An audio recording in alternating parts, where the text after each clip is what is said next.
Mga kahuwan, panoorin ang video na ito upang alamin ang pinaka-latest na balita tungkol sa lagay ng panahon at bagyo update today.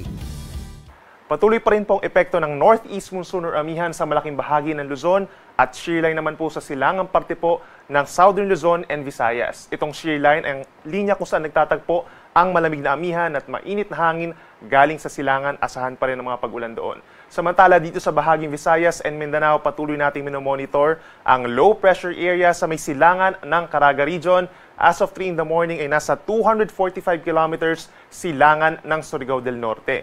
Dahil kapansin-pansin na gumaganda yung circulation nito at nananatili pa rin sa mainit na karagatan, mataas muli ang tsansa na itong low pressure area ay maging isang mahinang bagyo or tropical depression within the next 24 hours at papangalanan muli po na bagyong Kerubin kung sakasakali. And the moment na maging bagyo ito, mataas ang tsansa na magtataas muli tayo ng mga tropical cyclone wind signals o babala po sa hangin sa malaking bahagi ng Eastern Visayas and Caraga Region, pero magpapatuloy pa rin yung babala sa malalakas na ulan sa malaking bahagi ng Southern Luzon, Visayas and Mindanao sa mga susunod na araw.